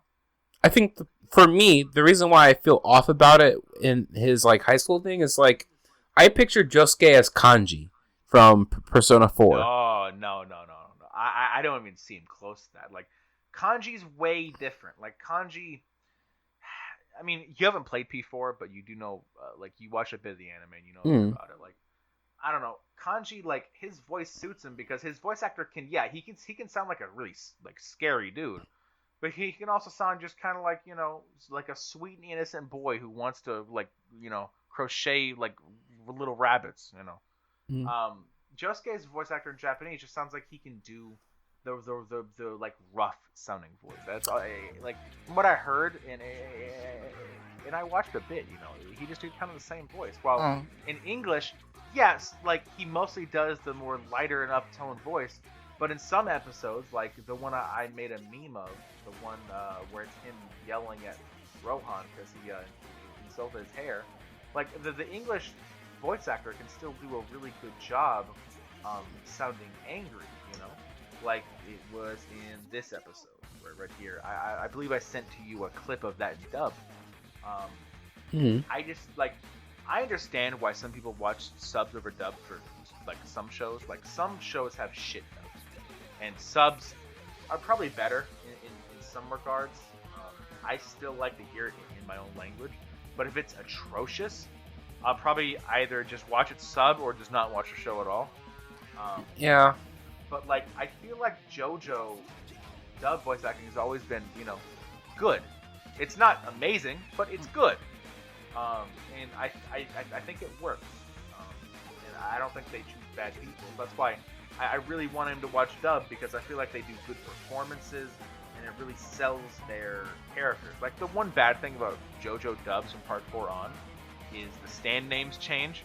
Yeah. Like, what's it called? Like, some aren't as bad. Like, in Part 4, Koichi's stand goes from Echoes, which is a Pink Floyd song, to Reverb. Which, like, it's not bad. But some of them, like, this is in Part 5, the stand Green Day becomes Green Tea. Yeah. It's like, or like, Mista, his stand goes from Sex Pistols to 6 Bullets. because his stand has 6 bullets. Yeah. It's like, that is horrible. But you have to take some good with the bad. And I think the bad in Japanese voice acting is every male sounds the same, who's not a child or an old man. I mean, the reason why I like Josuke in sub is just because also regionally where they are. Like, part 1 through 3 makes sense for me because, you know, they're all English. Jonathan... Break your own rules with Jotaro. And yeah. I would say... Yeah, but Polnareff and Avdol, I kind of make it work. If they're from Europe, I just kind of put them in the English category. Well, Egypt, but I mean, Avdol worked with Joseph. Yeah, I was about to say, Avdol's a bit of an exception in that case, because he's a world traveler. But, Josuke, Koichi, and the rest of the gang is... I just kind of see them more as Japanese, just because where they're growing up. I mean, I believe the only people in the show, part 4, who have left Japan would be Jotaro, Joseph. If you don't know those, Joseph shows up again. He shows up. I haven't seen him, but I know he's going to show up as an old, man in a wheelchair. He's like 80. Yeah. Well, he's not in a wheelchair, but he can like barely move. And he's like senile. And I think like one of the villains, Akira, because he's like a rock star. He must have left Japan at some point, probably. But almost everyone is just from Morio or around. Also, there's an alien at one point, but that doesn't really count. Yeah. But like, I get what you mean. Like, it's in Japan. It's a Japanese setting, but still, like, this just comes back to my argument for dubs in general, which we've done like 3 times in the show now. But I'll stand by it. It's just like, I empathize with characters more. I understand them more. I'm more invested in a story when it's in my own language because I can hear the nuances in someone's speech. I can understand the turns of phrase in my own language better than if I had to read subtitles. Yeah, and like, that's fine. That's just how it is for me. Yeah, I mean, look, subs, especially like fan subs, if they don't do a good job, then it's just kind of messes the whole thing up in terms of like context. But it's just for me because of how I grew up with anime. I was more open to listening to it in sub because when I was growing up with it, the dubs weren't usually that good until like recently when more dub houses started coming out besides just Funimation, which they did some really good work. I'm not saying Funimation usually has quality work. Yeah. They're the old reliable if I'm going to look for some dub stuff, but I'm not saying that they do everything great. Although they do have a problem of like using the same 20 voice actors a lot. Hey, this is the kind of thing that it's the same argument I feel about with normal Japanese VAs. It's more of like voice actors are kind of recycled because they have clout. Yeah, but I feel like for example, one of the most prolific voice actors, Matt Mercer, who voices Jotaro, like in the English dub, like he can do a lot of voices. Like if you know the voice of Yusuke from Persona 5, that's the same person. That's the same voice actor. Also, he does the voice of Kanji in the Persona 4 anime and all the spin-offs because the original didn't come back. Like those 3 sound really different to me. Like I'm gonna send you this little video. Like that's the same guy as Jotaro. He's doing a way different voice. Well, I feel like a lot of the Japanese voice acting, they do the same voice or they do something very similar to the same voice. Yeah, because it's what's popular. I'll tell you this. I do like the voice actor the way how I'm listening to him. He has more well, I wouldn't say he's different, but he's a nice change of pace than like the hero kind of voice actor, for sure. Where they're kind of like peppy. Yeah. He kind of reminds me of like the Butler kind of voice actor that I hear often, like in Black Butler. Yeah, actually. He, I believe, did the voice of McCree in Overwatch as well. Oh, he did High New? Yeah, it's the same guy. He has a really big range. And I know not every English voice actor is like that. Like for example, like no offense to the guy, but the like hero voice. Like I think the one person who portrays that most is the voice of Phoenix Wright. No. Phoenix Wright doesn't listen. Phoenix Wright can say three words. Objection and take that. Yeah, but he's a voice actor for other things too. He has Critical Role. That's what he is also. Oh yeah, Matt Mercer. Yeah. Yeah, Matt Mercer. What's it called? But yeah, Phoenix Wright's VA was a guy who worked on the game, at least in the originals, which is what I'm playing. But what I was gonna say was Midoriya from My Hero Academia. Oh yeah. Like, that's the stereotypical hero voice. Like it's not like I said, like he does good work, but like I feel like a lot of dub can fall into that. And I feel like there are some dubs that are better than others. Like, for example, one of my favorite shows, Evangelion, is probably one of the first really good dubs. Like, that show came out, what, like 98, 99? Yeah, that one, long time ago. But it's most timeless. Voice cast it's a classic. Like, especially, like, Shinji, like early on, he's kind of annoying. But, like, his like, especially near the end of the show, when he's, like, screaming, you know, in like agony, like he sells it. Where I think, like I've listened to a bit of the sub for the show. I think the dub is better, like almost objectively. Yeah, I like the dub for Evangelion more, but I still have respect for the original. Yeah, like I'm not knocking any for the like. Voice but I do like, but I can admit the dub for Evangelion, they kind of I think it's just because of how good the show was. They kind of had to make sure it was a good dub. Like, yeah, because if they fucked it up, like, then I would be like, whoa. Bad. Yeah. It's like, it's like fucking up the dub for like Naruto. That would be really. That would kill the show in America. Naruto doesn't have the best dub. It doesn't. I remember from the stuff I used to watch, like as a kid, like it was bad. I know, but imagine if they made it like. The kind of bad that we know dub can be. That would just kill the show. I actually don't watch anime that have bad dubs, so I don't. I've seen clips, but like, okay, side tangent. Okay. I have a problem with anime. Oh. And that's.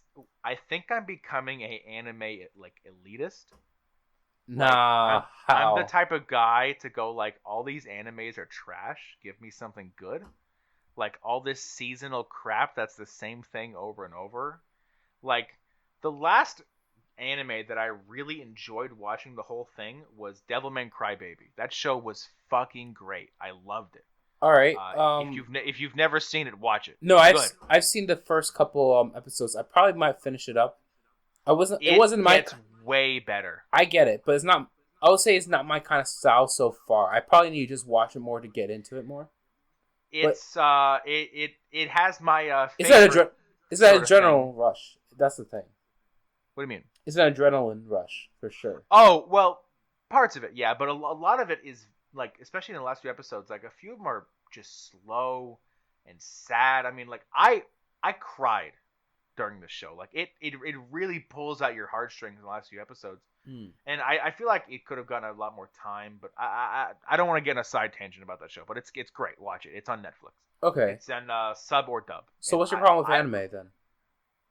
I just feel like a lot of stuff that's being churned out. Like if we look at, say, like just go on r/animes, like whatever is popular there right now, with almost no exception, is the type of stuff I don't like to see in anime. Like it's isekai. Just more. Isekais, I hate them. Because like no one. I think it could be a interesting idea.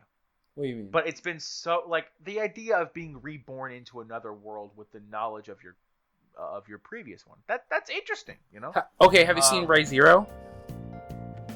No, but okay. I've heard a little bit about it. That one's great because it's basically, imagine if you had death mechanics in an isekai, as you have in video games, but you actually have to die. Painful. I also don't like video game isekais because it's just like, this is stupid. Okay. Like, getting back to my point, it's like, you go on there, and it's just the same, like, generic shit. Like, over and over. Like, the same plot points.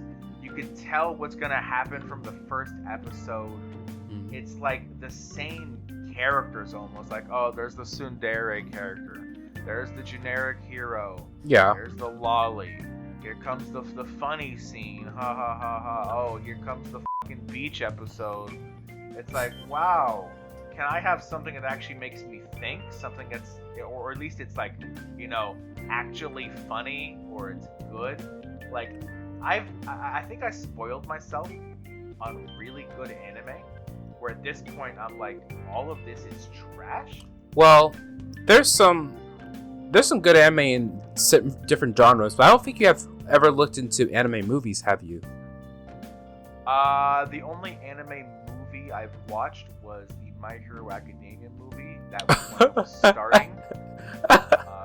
You have a whole world to go through if you don't like the seasonal. There's like also even Netflix, they have some good ones there. I've seen clips of the Persona 3 movie. That's about it. I'll tell you this, if you want to see some good, and I mean good anime, you have to watch anime movies. They're like some of the best things you like about anime in terms of story and then art style. Like an anime doesn't necessarily have to have a good story for me to like it. Like, as long as it does what it's trying to do well, and it's not just stupid fan service.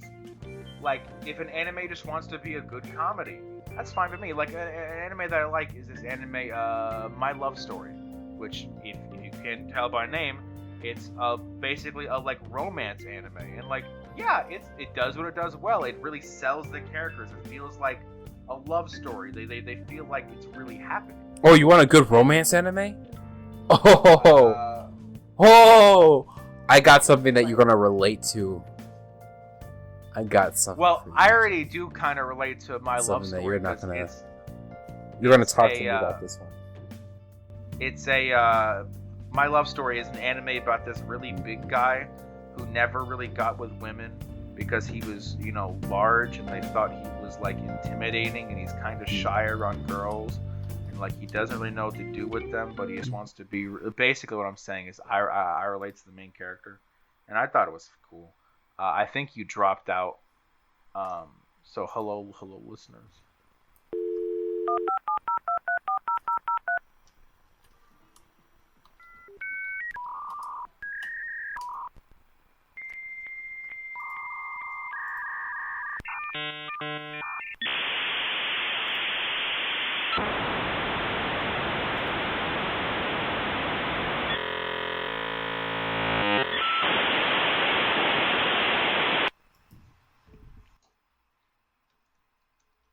Well, that's the end of the episode because everything disconnected. And I guess since it's already midnight, not a bad time to stop. Thank you for listening to Tangent Podcast. And if this is the end of the episode at 1:43, and hopefully everything works out. Anyway, see you next time. Bye. Huh? What? Hello? Okay, we're back. Good. Hello? Hello?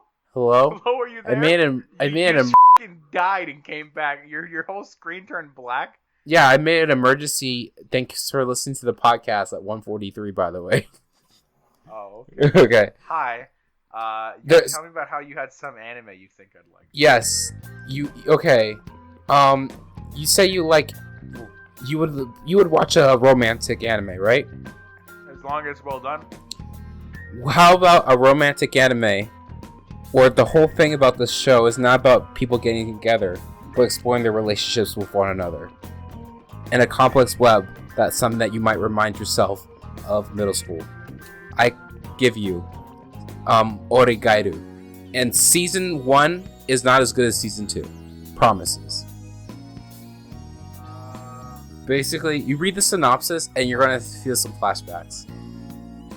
I remember, I think you talked to me about this when I was first getting into anime. So, let me explain to the listeners, if you want to watch a good romantic anime. Basically, it's made It was made in 2013. This is also the same time I was getting into anime, so I love the fact that it came in just perfect for my Crown Awakening. So the plot is you have a high school guy who basically is like he's a bit of a narcissist. He's a bit, nihilistic, and he also just doesn't give a shit about school at all. But he believes that everything in joyful youth culture is just a fake way for people to get by, and that anyone who's trying to say that, oh no, these experiences I feel are genuine, I actually care about these people and they're my best friends, they're just lying to themselves and each other. However, he's basically forced to be with this teacher who's trying to get him to, get out and explore the world and people, to be in this like club where two girls. One of them is a peppy prep student, and the other one's a silent, ice queen. Not ice queen, but she's kind of like very aloof, and she holds kind of the same tendencies and beliefs as the main character. But the idea is they're kind of trying to use their wit and their narcissism and their own philosophies to explore the problems people have with relationships with other people, with the school dances, with a lot of interesting situations. Like, it's not so much the romance that's the thing. It's more about seeing the interesting character dynamics and how they kind of, they're so well written that you kind of feel like maybe they might get together, maybe there's some tension, but it feels more like an actual romance growing than it does feel like a fake little, oh, main character and the girl are just trying to get together. I wonder if they ever will, blah, blah, blah. Here's the show I recommended, which is called My Love Story in English, or Ore Monogatari. Ore Monogatari? What's it called? It's got 24 episodes, and the main pair gets together. Oh, that one! I've seen it. Yeah, you've seen all of it? I've seen up to episode 12. Yeah, they get together in like the first 3 episodes, and then it's just their relationship there, which I thought was cool. Yeah, it was really nice. What's it called? I'm trying to find the show you recommended if it has a dub, and I don't no, it doesn't. It you have to watch as a sub. Wait, no, I'm seeing this here. Look at this. Look this right what? Here. Look this right here. Oh my god! After all this time, well, it makes sense because it's 2013, but still. It looks like the first 2 how many episodes are there? 2 seasons, so 26. Well, the first 2 were out already. The first 2 episodes dubbed. Wait, when did this came out? Only now? Okay, so I was about to say, like, I knew for a fact that this whole series never had a dub historically. Oh, I can't find it on 9. You can find it on Kiss easily. Or you can find it on the anime app that I'm going to promote, even though I don't have any, ties to it. I'm not a sellout if I just genuinely like it. Jeff making my anime list already. Hey, get in my anime list account, man. This is great. But yeah, it's just like, it's a great series, and I think people will love it if you were anything close to me and Jeff growing up. Then this is gonna hit hard. So go and watch Oregairu, and you're gonna feel some vibes, and maybe you can even explore some of your own like insecurities and things that might have happened, so you can actually like move past them. Insecurities. Yeah. Hey, if you wanna it's about personas as well. Yes. If you wanna explore insecurities, go play Persona 4. It's the entire theme of the game, basically. Yeah. You can play it. It's on PS2, PS3, but if you want the enhanced edition, it's on PS TV or PS fucking Vita. Go fucking play it. I'm a shield for that series. It's like JoJo. the two. But yeah, I think you'll like it if you're in the kind of place where you like exploring characters and their insecurities and their weaknesses. This is one of those series where it's kind of like that, but instead of being like, oh, I'm showing you how weak I am and how I'm going to overcome it, it's just more them like living life with them, and then butting heads when they actually realize what kind of person they are. It's more of like character development through conflict. So you mean like character development, like how it is in real life? No, yeah, character development like in real life, not like through like fighting or like, you know, or the power of friendship. Yeah, none of that bullshit. Like actual character development, like we have in real life, going through uncomfortable situations, talking about fights, getting into fights, saying shit that should have been said, but you just say it because you're a dumb narcissistic asshole. It really is that kind of stuff that's like, it's not going to make you get the popcorn, but it's something that you just have your jaw dropping, like, oh no, or yeah, oh god, or oh, are they getting together or whatever. It's really great. But like an anime, like I said, doesn't need really a great story for me to like it. Like for example, I know it's not technically an anime, but the most recent season of Samurai Jack, I fucking love that show because it's actually my profile picture right now on most of my things. Because like the action and the animation, it was all so good. Like there wasn't even that much story or dialogue really, but it was just so well done in what it wanted to do that I really enjoyed it. So, like, I just think an anime has to have some exceptional quality about it for me to enjoy it now, really. Which is good and bad, because it means I don't really watch a huge amount of anime, which frees up time for me to do other things. But also, like, I kind of miss watching anime. Like, I remember when I used to watch, like, My Hero Academia and be actually excited. I'm like, ooh, there's a new episode coming out. Now I'm like, that show's shit. Well, yeah, it's kind of, it's a shonen, you know? It fulfills its purpose. So basic. Well, yeah. I think what I liked about it was the fights. The fights were interesting. It's not the story I care about. It's just the characters and the fights. Like, yeah, the fights were good. Then they should have focused on them. Like, there's too many episodes where just, like, boring characters talk at each other. Oh! It's like, okay, either make the characters better or just cut some of the shit out. Pretty much. By the way, I just remembered, I was talking to your brother the other day, and these were some dubbed anime that I know you will love. Black Lagoon, that one's... Yeah, he showed me the whole fucking list you sent him of like 20... Yeah, that.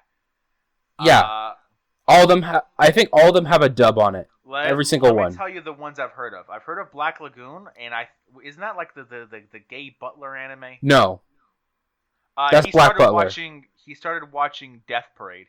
Death Parade is... He thought it looked cool when he started watching it. That one's about basically people coming to terms with death at the very end and deciding where they go to heaven or hell. Yeah, he said it's pretty cool. He watched the first episode of Seven Deadly Sins and said it was okay. It's a shonen, but it's really fun. Magi is great. Magi is great. The ones on here that I've heard of are Food Wars and Code Geass. Yeah, you put Code Grass, but Code Geass. Yeah, I don't know why autocorrect, but whatever. Although, what's it called? The one here called Samurai Champloo, you apparently said it has good music, and I fucking adore good music. Yeah, it's by my... You know lo-fi hip-hop? Mm-hmm. The person who made the soundtrack is the father of lo-fi hip-hop today. He's basically one of the greatest forefathers of the genre. You claim that it is the best music of the 2000s, but I'll have you know that a different show on TV already beat that, which was Class of 3000. Do you remember this? Do you remember this show? Because I do. I remember this show. Dude, this was my shit back in the day. Because it was basically like, what's his name? Andre yeah. 3000, and a bunch of kids just making good music on TV with some good animation. It's like every episode you're like, ooh, what genre are they gonna do now? It's like I remember they did blues, they did rap, they did country. It was all so pleasant. That's the best music of 2000s. You can't change my mind. Fine, best anime. Okay. Best music of an anime in the 2000s, in my opinion. I don't know why fucking Class 3000 jumped into my mind. It's like the Andre meme. Let me in! Let me in! Yeah, Yeah, it's like deep in my like subconscious. It had been sitting there for like 10 years. It's like it's my time. I've been waiting for this. It's Akihiko. But have you played any more of that? I have at the same progress as I was before. Because I was about to get back into it, but then I brought my Xbox and I'm like, I kind of want to finish Skyrim, but I probably will never finish Skyrim. You can't ever finish Skyrim. I want to see the end of the plot. The plot doesn't matter. Listen, look at this guy over here who actually cares about the plot in Skyrim. Point and laugh. I know, but I just want to see the ending without spoiling it myself. Hey, guess what? The fucking dragon dies. No! Anduin dies. You spoiled everything. Why? Thanos dies in Endgame. Why? But this has been fun, but not as fun as when we hung out the other day. The Endgame. Afterwards was more fun than Endgame, actually. Oh yeah, what we're doing. Okay. Yeah. Okay. You describe it. I'm too fucking hyped right now. From classic 2000. After Endgame, me, Jeff, and brother were like, "Hey, we gotta go and get something to eat, have some like dinner." And we head over to McDonald's. We're grabbing bacon burgers. Jeff's brother's getting 4. Fucking burgers. 4 burgers. I don't know how he ate that much. 4 burgers. I don't think he had fries. No, he did have fries. And then you had your sandwich. And like a regular burger. Yeah, you had your burger. And as soon as we got that, we're like, "Hey, we gotta play some music." And as we're doing that, we're going through the JoJo Part 1 opening. It's like, oh crap. As soon as that started, it led to and then we all fucking start we all start fucking going, and then after that, for the next like 20 minutes, we're playing at like max volume in my car. Like the car is shaking. It's shaking. And we're just in there screaming, like singing JoJo intros. Where afterwards, my fucking throat hurt from how loud we were going. The thing is, we're driving through all the JoJo intros. And we got to the point where I was already at my house to drop me off, and we're like, "No, we have to make a loop. We have to finish part 5." So we turn around and make a giant loop around my entire neighborhood, just so we can go and do donuts and singing part 4 a breakdown. I was like, what was more fucking hype? The auras at the end of the world, or the fucking breakdowns? Those two were like really the crescendos. If I had to say aura, because breakdown was like more paced. Part 2 of part 3 was something. It was like a whole journey.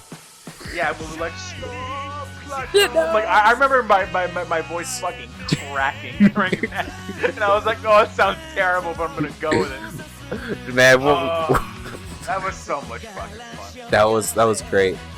That's when we're like, if there was like a law that said we had to hunt down weebs, anyone a mile away or 3 miles away, we just like. I remember we were at a fucking red light, and the car next to us like I think we're singing like End of the World. Yeah. And the car next to us just turns. Like, what the? Because our car is shaking, and we're all just screaming the song inside. We're like, what the hell is happening to that car? And we're over there like, ora ora ora ora ora ora ora. And we go through a fucking quiet like park at like 8 p.m. just singing breakdown, breakdown. And if anyone was there, it'd be like, what the hell? Are they trying to have their car break down? Yeah, they're just there like on a fucking park bench just trying to enjoy the night, and they just hear like some shaking, like what the hell is that? They see the car turn around the corner and they hear breakdown, breakdown, and they're like, what does that mean? Listen, the amount of fun I'm having right now describing this isn't even close to the amount of fun I had that day. It was great. It was perfect, man. Like no one could have scripted that. Yeah, it just fucking happened. It was an event. That's the true. That was like the true. The most fun I've had in like months. That was the true beauty of Endgame. Endgame got me to sing JoJo intros. For more info. Thank you for coming to our TED Talk. Thank you. And we've been going for almost, I think, 2 hours. Exactly. Oh my god, we literally just reached 2 hours as I said that. Wow. Holy shit, I'm a fucking magician. Well, this is gonna be hell for you, John, to edit in like less than a week. Good luck, sir. You are being sentenced to the fucking editing gulag. I'm being sent to the shadow realm. Well, of editing. Thank you all for listening to Tangent Podcast, our 1 year anniversary. Hope you enjoyed this rambling meme as much as we do. Okay. So, thank you all for coming to Tangent Podcast, and see you next time. And don't have a breakdown. Now break down. Because I'll definitely break play down. that music right now. So, Copyright. who gives a shit? Let's go. See you next time on Tangent Podcast. I thought you just dabbed. Honestly. No. I thought you just dabbed like. No. I'm doing the infusion. Yeah. Oh, okay. Oh wait, shit. How do I? You gotta do it like this. No one can see this but us. Oh. I wish. Oh, wait. 3, 2, 1. Boom! Got and it. End it. There.